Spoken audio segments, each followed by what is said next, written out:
नमस्कार, स्वागत है आपका विवर्ण हिंदी क्लासेस के YouTube चैनल पर। और इस क्लास में अपन पढ़ रहे थे संस्कृत भाषा की शिक्षण विधियां। तो संस्कृत भाषा की शिक्षण विधियों में अपनों ने कल की क्लास में पाठशाला विधि और भंडारकर विधि, दो विधियों का अध्ययन किया था। बढ़ते हैं आज तीसरी विधि की तरफ। कौन सी? पाठ्य पुस्तक विधि। तो चलिए शुरू करते हैं क्लास को। पाठ्य पुस्तक विधि।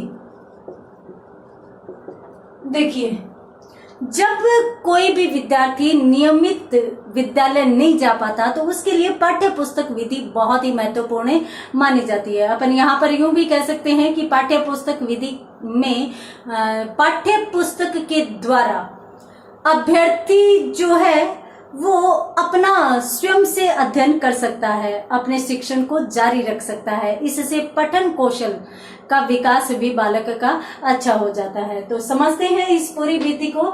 इसमें जो माना जाता है, अगर आधार वाक्य की बात करें तो इस विधि के आधार की बात करें तो इसमें समर्पण मूल्य को महत्वपूर्ण माना जाता है। समर्पण मूल्य यानी पूरा का पूरा जो शिक्षण है वो किसके प्रति समर्पित होता है?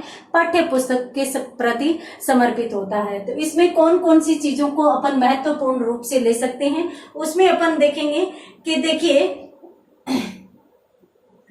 अध्ययन बीच में छोड़ देने पर यह विधि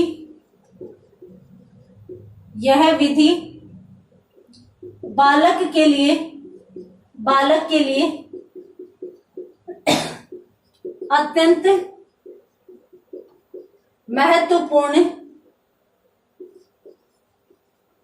विधि मानी जाती है।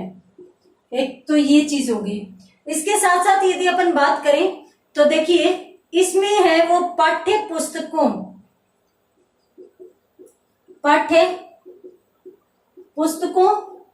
के माध्यम से, पाठ्य पुस्तक के माध्यम से यदि कक्ष में भी शिक्षण करवाया जा रहा है तो वहां भी पाठ्य पुस्तक विधि ही मानी जाएगी। तो पाठ्य पुस्तकों के माध्यम से शिक्षण करवाना ही पाठ्य पुस्तक विधि कहलाती है। तो जल्दी से स्क्रीनशॉट लीजिए। इसमें और अपन कौन सी चीजों पर बल दे सकते हैं ये भी अपन देख लेते हैं। देखिए, इसमें अपन कह सकते हैं कि वाचन कौशल का विकास होता है। तो महत्वपूर्ण रूप से एक तो वाचन कौशल का विकास, दूसरी बात अध्ययन केंद्र कौन है? अध्ययन का केंद्र पाठ्य पुस्तक है। इसके साथ साथ अपन यूं कह सकते हैं कि अनुच्छेदों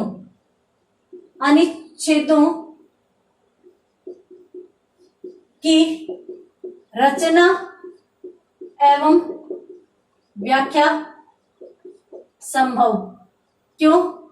क्योंकि पाठ्य पुस्तक में जो सभी के सभी अनुच्छेद होते हैं वो संकलित होते हैं, तो उसके माध्यम से उनका कभी भी आप व्याख्या कर सकते हो। उनके आधार पर भी, उनको देखकर भी यदि आप अन्य की रचना करना चाहो तो भी आप कर सकते हो। इसके साथ साथ अपन यूं भी कह सकते हैं कि इस विधि में नवीन शब्दों की जो व्याख्या है, नवीन शब्दों की व्याख्या मातृभाषा द्वारा किए जाने पर बल दिया गया, यानी मातृभाषा को भी इसमें शामिल किया गया। तो जल्दी से स्क्रीनशॉट लीजिए। इसके साथ साथ अपन बात करते हैं आगे। तो यहां पर और कौन कौन सी चीजें आ सकती है? तो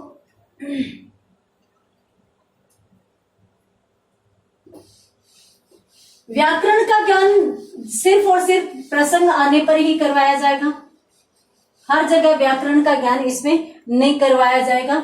तो व्याकरण का ज्ञान प्रसंग आने पर ही, यानी प्रसंग यदि आ जाता है, कोई पॉइंट यदि आ जाता है, टॉपिक आ जाता है, तभी अपन इसमें व्याकरण का ज्ञान करवाएंगे। देखिए इसमें है वो, इस विधि द्वारा जो है, इस विधि द्वारा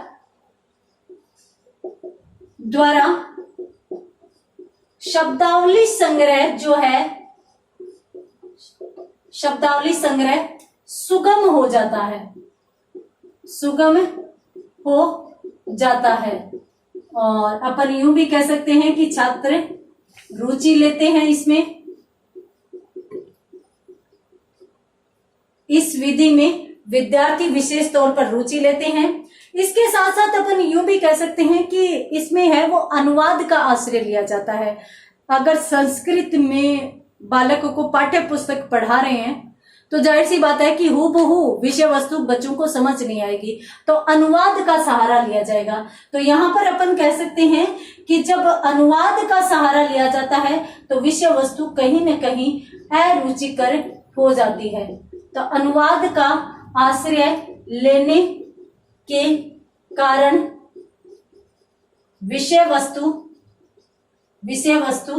अरुचिकर भी बन जाती है। ये इस विधि का प्रमुख दोष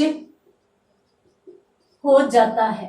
ये लीजिए, स्क्रीनशॉट लीजिए और इसी के साथ पाठ्य पुस्तक विधि अपनों ने कंप्लीट की। और पाठ्य पुस्तक विधि के साथ ही अपनी जो परंपरागत विधियां थी वो कंप्लीट होती है। और उसके बाद अपन बात करते हैं प्रत्यक्ष विधि की। और प्रत्यक्ष विधि कौन सी विधि मानी जाती है? आधुनिक विधि मानी जाती है। तो प्रत्यक्ष विधियों की तरफ या आधुनिक विधियों की तरफ चलते हैं। और उसमें यदि अपन सबसे पहले देखेंगे तो प्रत्यक्ष विधि का अध्ययन करेंगे। प्रत्यक्ष विधि किसको शामिल किया जाता है, क्या है इसमें? तो देखिए, प्रवर्तक की बात करें तो प्रवर्तक प्रोफेसर वीपी बॉकिल, मुंबई में इसका प्रवर्तन किया था इस विधि का, ये मुंबई से थे। और इसके बाद यदि अपन बात करें तो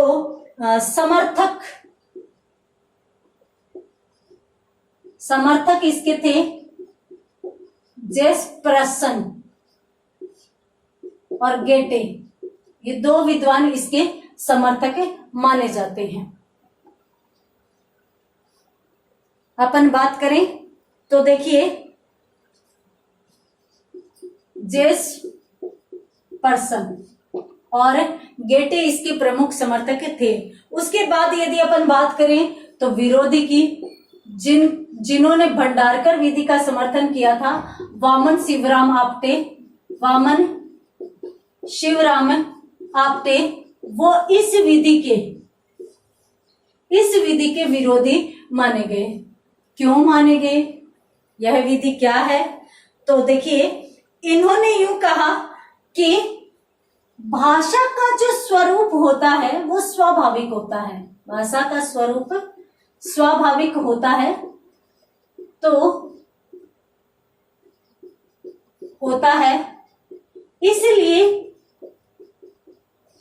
भाषा संबंधी ज्ञान जो है, भाषा संबंधी ज्ञान उसी भाषा में दिया जाना चाहिए। यदि आपने भंडारकर विधि को अच्छे से पढ़ा है तो यहां पर आप समझ गए होंगे कि आपने इस विधि का विरोधी क्यों हुए। भंडारकर विधि में अनुवाद पर बल दिया गया, संस्कृत से अंग्रेजी में अनुवाद करो, अंग्रेजी से संस्कृत में अनुवाद करो, जबकि यहाँ पर अनुवाद का कोई रूप नहीं है। यहाँ पर यूं कहते हैं कि भाषा का विकास स्वाभाविक है और यदि भाषा का ज्ञान देना है तो उसी भाषा में दो ना। कहाँ अनुवाद की जरूरत है। तो इसीलिए वामन शिवराम आप्टे इसके विरोधी हो गए थे। तो जल्दी से स्क्रीनशॉट लीजिए, उसके बाद अपन बात करते हैं आगे। देखिए यहां पर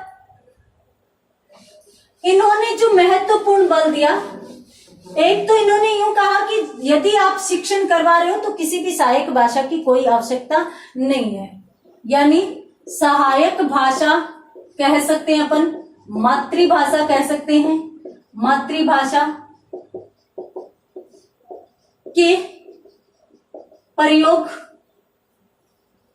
को नकारा। इन्होंने कहा कि जो भाषा सिखानी है उसी भाषा का प्रयोग करिए। यहां पर ऐसे नहीं हो कि बिना किसी सहायता के या सहायक भाषा की सहायता से अध्यापन नहीं करवाया जा सकता। इन्होंने कहा कि करवाया जा सकता है। इन्होंने जो बात कही वो यूं भी कही कि भाई अनुवाद की जो पद्धति है अन्य भाषा में अनुवाद निषिद्ध किया जाना चाहिए, निषिद्ध किया जाना चाहिए।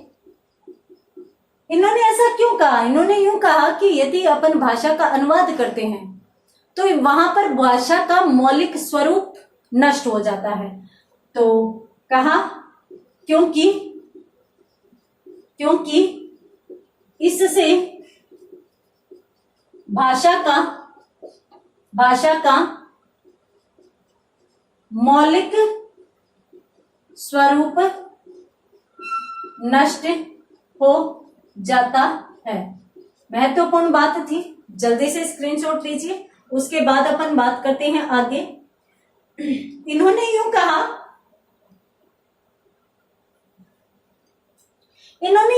कि हमारी जो विचार अभिव्यक्ति है, हमारे भावों की जो अभिव्यक्ति है उसमें भाषा का महत्वपूर्ण योगदान रहता है। तो क्यों ना हम संवाद भी भाषा में ही स्थापित करें, अपन जो शिक्षण है वो भी मूल भाषा में करें, यहाँ तक कि विचार विमर्श करने की परंपरा भी भाषा में ही विकसित करें। तो इन्होंने यूं कहा कि विचारों व भावों की अभिव्यक्ति, भाव व विचारों की जो अभिव्यक्ति है वो भी किसमें की जानी चाहिए? अभिव्यक्ति का संबंध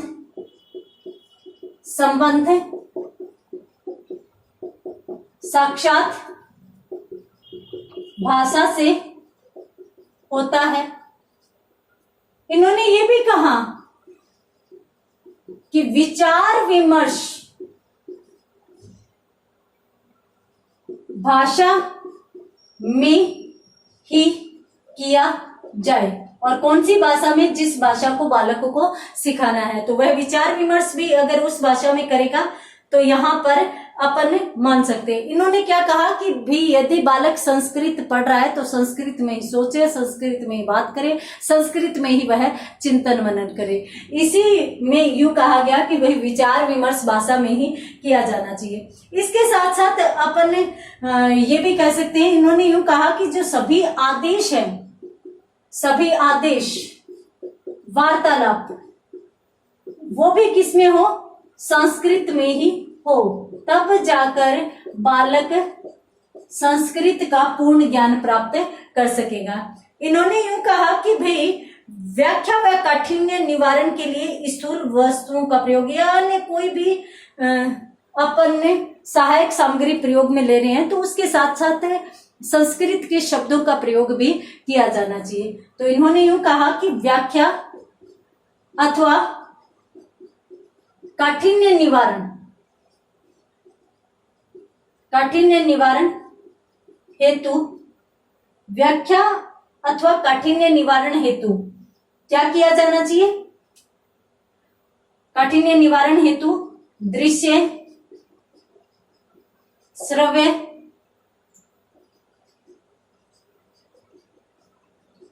साधनों का प्रयोग, यानी अनेक सहायक सामग्री का प्रयोग किया जा सकता है। साथ ही पारिभाषिक शब्दावली का प्रयोग किया जाना चाहिए। तो ये इसमें महत्वपूर्ण चीजें हो जाती है। तो आप इसका भी स्क्रीनशॉट लीजिए कि काठिन्य निवारण हेतु यदि अपन अन्य किसी भी अभिनय, दृश्य, श्रव्य साधनों का प्रयोग करते हैं, पर्यायवाची शब्दों का प्रयोग करते हैं, तो पारिभाषिक शब्दों पर भी बल दिया जाना चाहिए। यदि अपन बात करें आगे इस विधि के संबंध में अन्य चीजों की, इसको प्रत्यक्ष विधि क्यों कहा गया भाई?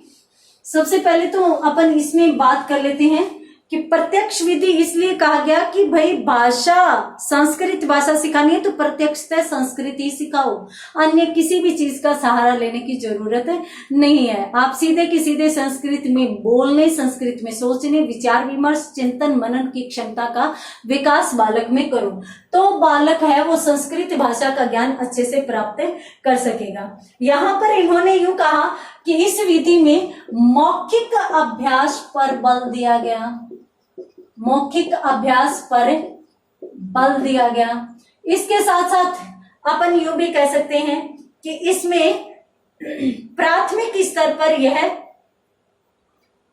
प्राथमिक स्तर पर अधिक उपयोगी, अपन यूं भी कह सकते हैं कि इस विधि द्वारा बालकों में भाषा के प्रति स्वाभाविक रुचि का विकास भी होता है। बालकों में भाषा के प्रति स्वाभाविक रुचि का विकास किसके माध्यम से होता है? इसी के माध्यम से होता है। अपन यूं कह सकते हैं कि जो किंडरगार्टन पद्धति है, किंडरगार्टन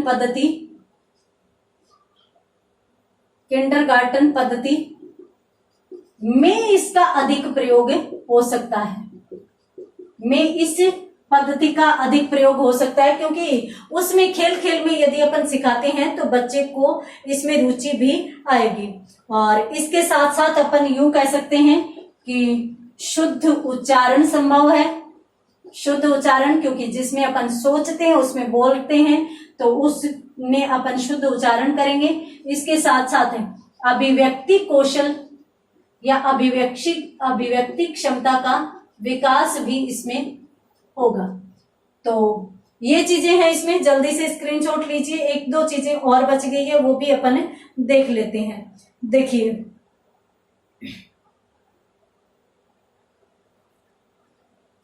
इस विधि के संबंध में यदि बात करें तो इसके कुछ दोष भी कहे जा सकते हैं। और दोष कौन से कहे जा सकते हैं? एक तो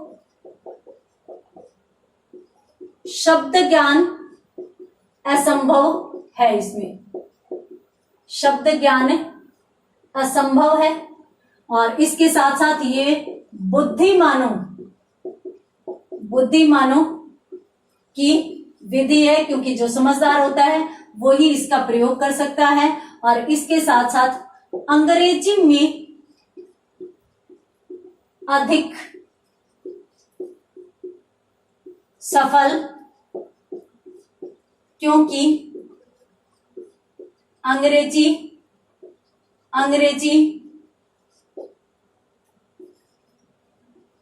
विश्लेषणात्मक भाषा है। ये संस्कृत या हिंदी में अधिक सफल नहीं हो पाई। तो ये है प्रत्यक्ष विधि, जल्दी से स्क्रीनशॉट लीजिए। उसके बाद और यदि अपन संस्कृत भाषा की बात करें तो संस्कृत जो भाषा है वो विश्लेषणात्मक न होकर संश्लेषणात्मक भाषा है, तो इसलिए इसमें यह अधिक उपयोगी नहीं हो पाई थी। तो जल्दी से स्क्रीनशॉट लीजिए। उसके बाद अपन बात करते हैं अगली विधि की या अगले उपागम की। तो देखिए, यहां पर मैं एक चीज और बता देती हूं, ये प्रत्यक्ष विधि को अपनों ने देखा। प्रत्यक्ष विधि में यदि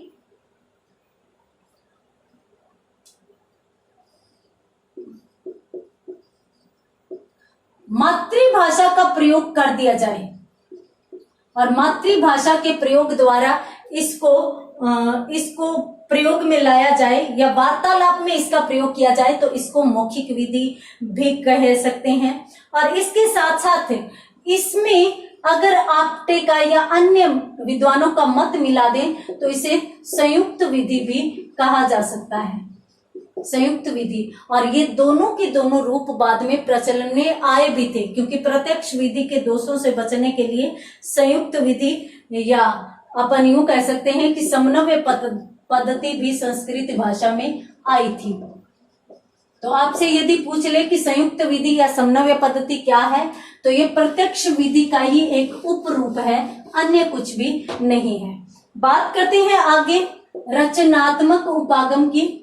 रचनात्मक उपागम की यानी आधुनिक पद्धतियों में, आधुनिक शिक्षण प्रणालियों में अगली विधि की। तो देखिए, इस उपागम में सबसे पहले तो आपको मैं बता देती हूं कि रचनात्मक उपागम है तो इसमें वाक्यों की रचना पर बल दिया गया। वाक्यों की रचना पर, क्योंकि रचनात्मक उपागम है तो रचनात्मक कार्यों में इसकी अधिक उपयोगिता मानी जाती है। देखिए,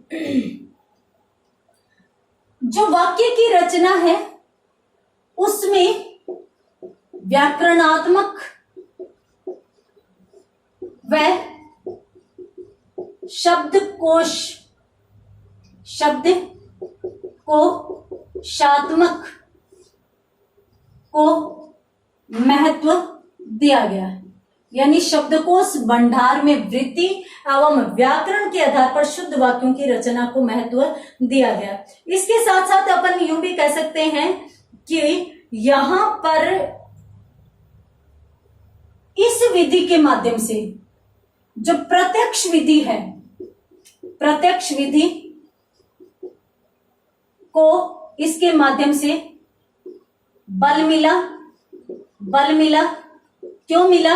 क्योंकि यदि आप व्याकरण के अनुसार, यदि आप शब्दकोश के शब्द भंडार के अनुसार वाक्य की रचना करते हैं तो फिर उसको बोलने में ज्यादा परिश्रम नहीं करना पड़ता। तो आपसे पूछ ले कि कौन से उपागम से, कौन सी विधि से प्रत्यक्ष विधि को अत्यधिक बल मिला, तो वो कौन सी विधि है? रचनात्मक उपागम। यहां पर अपन यूं भी कह सकते हैं कि जो वाक्य रचना अपन करते हैं, तो वाक्य रचना करते हैं तो वाक्य रचना के दौरान वाक्य से संबंधित पूरी, यानी वर्ण, शब्द, उपसर्ग, प्रत्यय, सभी के सभी इत्यादि, अपन कह सकते हैं कि इत्यादि सभी का ज्ञान प्राप्त होता है।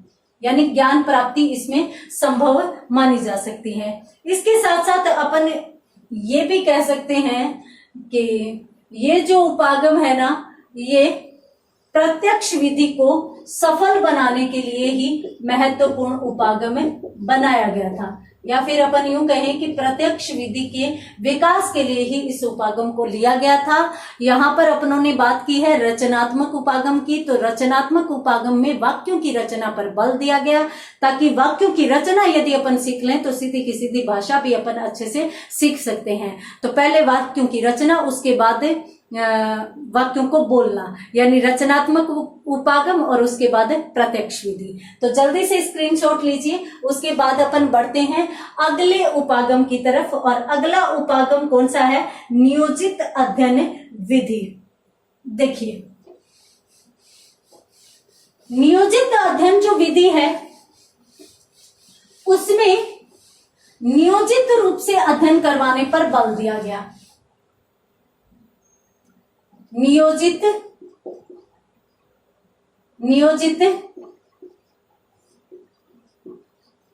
अध्ययन विधि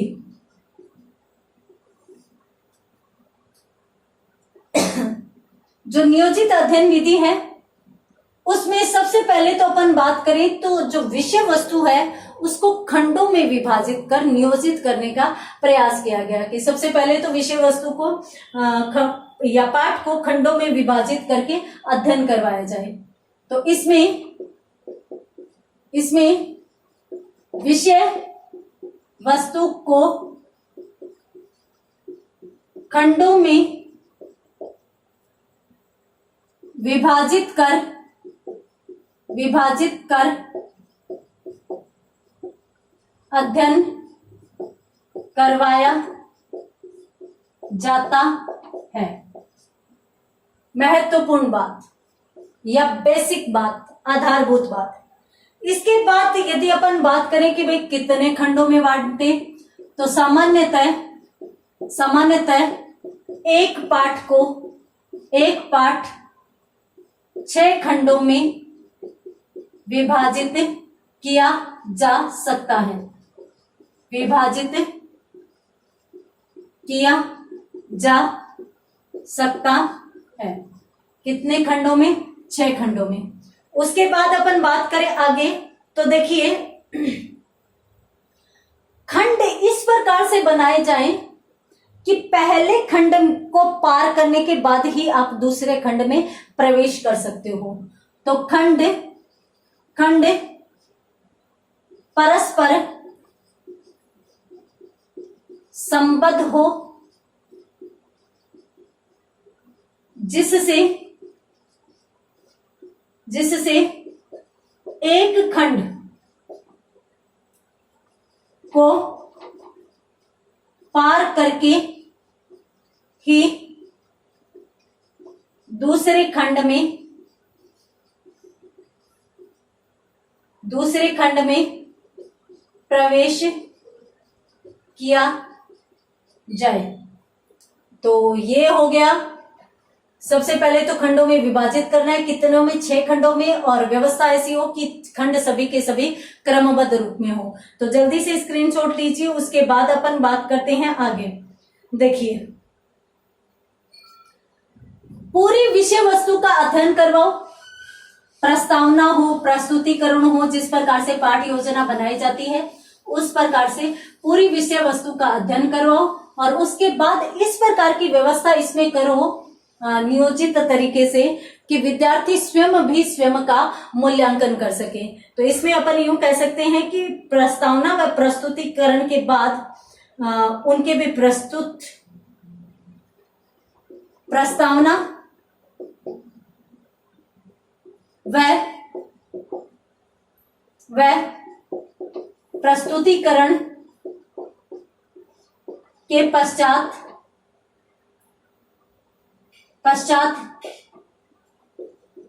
प्रश्न तैयार किए